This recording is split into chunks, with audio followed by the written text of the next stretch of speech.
Hello and welcome to FPL Mate, your best mate for fantasy Premier League content for the 2020-21 season. My name is Dan and today we're talking all about captains for the game week 7. Now I'm going to go through 5 captain choices today, ordered from worst to best in my opinion, running up all the way to my favourite captain pick, who I will be captaining this game week. I always choose my favourite one off the list as long as I have that player in my team. I don't have all of these players in my team, but yeah, this could be an interesting one because I think some of my ordering of my favourite captains might be something a little bit different for what you might be thinking already. That might be slightly different to what other people are recommending, but I will explain myself and hopefully you'll all be on board. So if you do like this video, please do remember to give it a big like, a big thumbs up, because it really does help me out, really does help the channel, so please do consider doing that. And if you're new around here, of course, you love FPL content, please do consider subscribing as well. Aiming for 50,000 subscribers by the end of the calendar year. Gonna be really tricky, but I can only do it with your help, so please do help me out there, guys. But without further ado, let's look at how I got on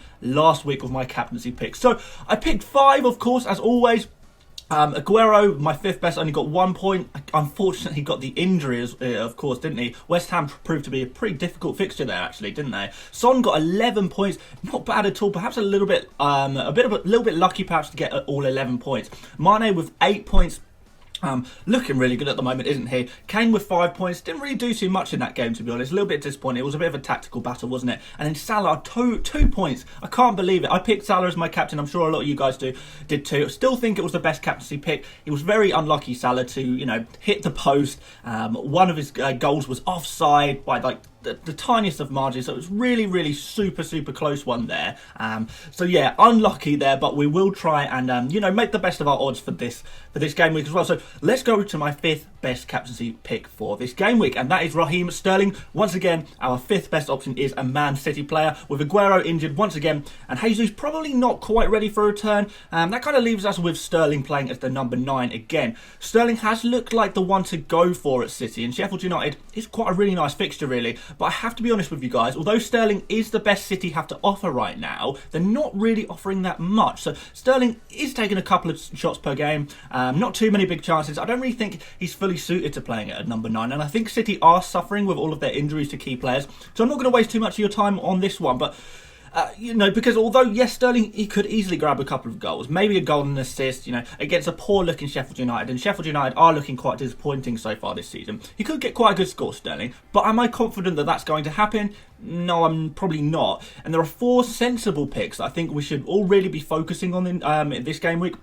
But I thought I'd include Sterling as a kind of differential, a slightly out there pick, if you like. I don't think it's too crazy, but he's not for me. So let's move on to number 4, which is Mo Salah. A disappointing blank last week against Sheffield United, where he hit the post from close range, like I said, and denied a goal through that offside. Marginal stuff, guys. But you might be thinking, I'm not putting Salah higher up because of the blank. I'm not putting Salah at 4th because of the blank. I think he played really well. I think he's a great captain pick for this game week, but I'm going to surprise a few of you guys by saying he's not my favourite. Now, Salah, obviously, he likes to take a lot of shots and often requires a lot of shots in order to grab a return or two, but I don't think West Ham are going to allow this to happen. So West Ham so far this season, they've been a pretty tricky team to break down, right? And aside from a blip of concentration early in that game against Spurs, they've looked really good in defence, really, haven't they? They've conceded the 4th least amount of shots of any team in the last 5, despite playing some incredibly tough opposition, really, haven't they? This doesn't really bode well for Salah, who does need a lot of shots. Only 23 shots in the box and 18 on target, which puts West Ham 2nd best in both of those stats, and they're 4th best for expected goals conceded in the last 5 with 5.64. In terms of actual goals conceded in this run, just 6, which is only bettered by Aston Villa and Leeds, who have each conceded 5. So overall, we can very clearly see that West Ham are not the whipping boys that most FPL players who don't really bother looking at the stats, they might just think, oh, West Ham, they're rubbish, aren't they? You can get a real advantage over these guys by picking someone who, other than Salah, who, in my opinion, is more likely to score big. On the other hand, this is Salah. His underlying stats and FPL output are still some of the best in the game. It's realistically, he's only a penalty away from making you go, oh damn, I wish I captained Salah. He's the obvious captain pick for the casual player, I guess, and I think he's going to be the most popular one because, as I say, on the face of it, at skin deep value, Salah at home against West Ham, that sounds like a great decision, but it only sounds like a great decision, I think. If he does end up hauling, which I think is kind of unlikely against this stubborn West Ham side, then you're going to get hard hit if you don't pick Salah. The one thing I do like about Salah is the possibility of him playing as a striker with Mane, Jota either side of him, and Firmino behind as well. Though I'm not convinced that that's how Liverpool are going to set up this particular game against West Ham. So overall, it's a really tricky one. And I wouldn't really blame you if you went for him. But I do think I personally prefer some other options. So let's go through them. Number 3, Sadio Mane. Almost said Mario Sane. So with great envy, I have to put Mane over Salah in the captain's list this week. I know a lot of you guys, just like me, will also have Salah in your team rather than Mane. But right now, I honestly think that Mane is looking better. Just to clarify, I don't think it's worth using a transfer or making the switch between these two guys. Like, they usually end up around even. So ping-ponging between the two, going from Mane to Salah to Mane, trying to chase these points, it rarely works out. So stick with the one you've got unless you're one of those saucy guys who has both. But if you are fortunate enough to have Mane in your team, and then I think he's a better captain shout than Salah, honestly. I've spoken about West Ham's stats being, quite good. I won't go over that again. But Mane, obviously, he's a guy who requires less shots to score goals. And West Ham are a team that don't give away many shots. Therefore, it's going to be the more clinical players, the less selfish players, the players who are willing to be patient and craft that rare, high-quality chance. Those are the guys who are going to score, right? I feel that, this is the kind of player we're going to be looking for in this kind of game. I think that makes sense. Also, Mane, he's just been in better form, I think. So I'll do the past 5 game weeks again for stats. I think that's kind of a good guide. But Mane has an expected goals of 3.86 versus Salah's 2.87, despite the fact that Mane's played 4 and Salah's played 5. Salah does beat Mane for expected assists per game, only just, but for midfielders, we get so many points for goals that I think we want to focus a little bit more on that. In terms of actual output in the past 5 game weeks, Salah is 3 goals and 1 assist in 5 games, which I agree is fantastic, but Mane has 4 goals and 2 assists in 4 games, which is just insane. So we're talking about 1.5 goal contributions per game for Mane versus Salah's 0.8 goal contributions per game. That's almost double. And I know Salah was unlucky last game against Sheffield United, but I feel that right now, Mane looks like the better player, I guess. Whether you think that's just form or maybe you think that Mane is actually a better player, whatever. And I know this captaincy shout is not going to go down well with a lot of people because we're all conditioned to think that Salah is an amazing captaincy choice every week. And he is, don't get me wrong, but for this particular game week against a West Ham's team that, won't let him take his usual high number of shots, I just feel like there are better options, and one of them is Sadio Mane, but let's look at another. Number 2 for me is Heung-min Son. Of course, he's got to make the list once again because he's delivered another fantastic score in game week 6. That's the 4th time in the 6 game weeks so far that he's grabbed 10 or more points. 4 out of 6 game weeks, and it's just rocketed him up to become the highest scoring player in FPL so far this season. So I'm going to do all the stats from the past 5 game weeks again. So he's been incredibly clinical. 8 goals from 12 shots, that's mad. So he's not taking a lot of shots, but he's scoring the opportunities he has. He's been quite creative with 13 key passes, although only 2 big chances created. The good thing, though, is when you're passing to someone like Kane, he's going to finish off something that is not necessarily a big chance. Of course, he's been hoovering up bonus points. He gets that extra point for a goal and another one for a clean sheet, which, it edges him over potential forward guys that you might be looking at. You could also argue that Son is playing out of position as he's playing, so far forward and drifting into the more central areas a lot. Yes, he is a winger, but he's a winger who has been tasked with going out there and scoring goals above all else. And that's exactly what he's doing. Pretty impressive so far from Son. I do also prefer this fixture, Brighton at home compared to West Ham at home.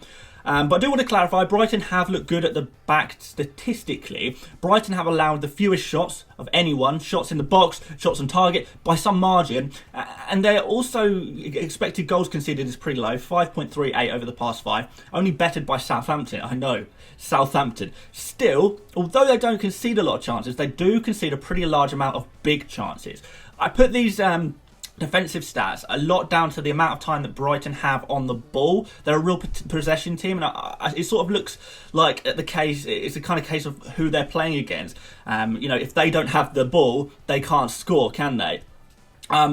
Which, to be fair, that works against a Newcastle, a Crystal Palace, a West Brom, where they only conceded 2 goals in all of those games combined. But those teams are actually, those teams are teams that kind of allow Brighton to dominate games, I guess.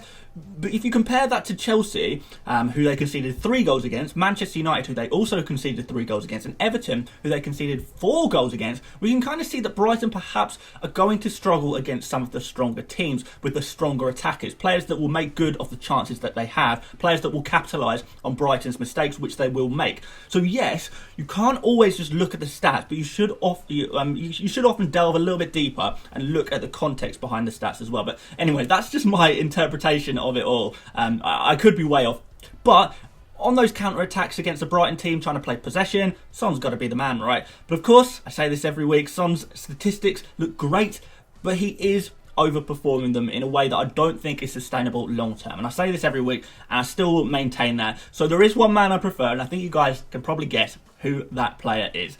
And it's my number 1 choice, Harry Kane. The king of FPL right now, right? And arguably the golden boy of the Premier League in its entirety at this present moment. The guy's on flames.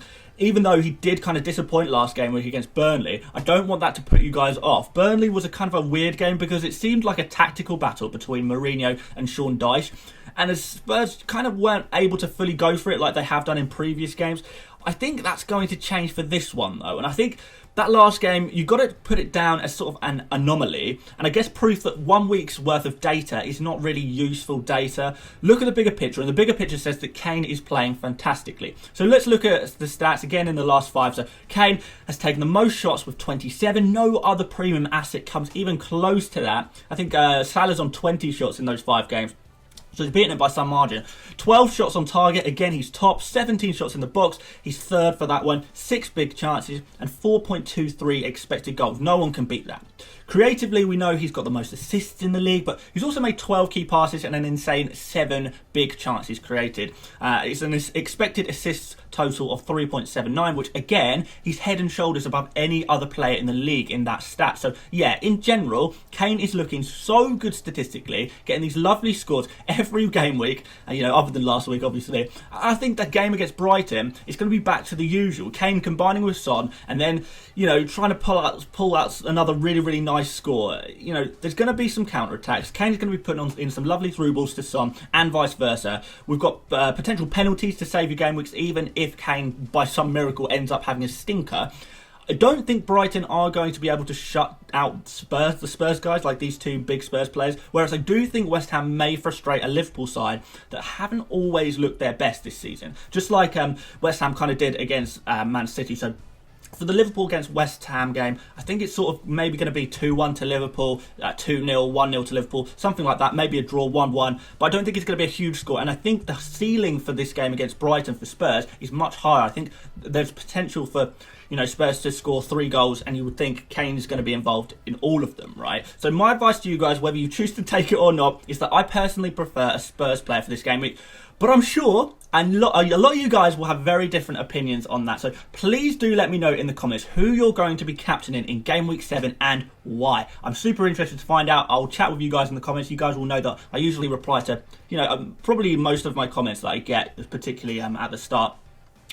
So yeah, do leave a comment telling me that. Please do leave a like as I say on this video. It really helps me a lot. And yeah, please do consider subscribing if you love FPL content. Let's shoot for 50,000 subscribers. I know 50% of you guys watching this video right now will not be subscribed, so hit that bell button and yeah, become part of the better 50%, right? But yeah, aside from that, if you want to support me on Patreon, please do check my link in the description. If you want to join my mini league, link is in the description as well. Follow me on Twitter. I'm super active over the weekend, particularly when the football's on. Really active on there. If you want to follow me on Instagram, you can do as well. All the links in the description, so go check those out. But aside from that, I will see you on tomorrow's stream. I'm going to do a deadline stream just before, just to make final changes to my team. I'm going to make my transfer on that stream as well. So exciting stuff, guys. Please do join me on that tomorrow afternoon/evening. And yeah, until then, thanks for watching, and I'll see you later, mates.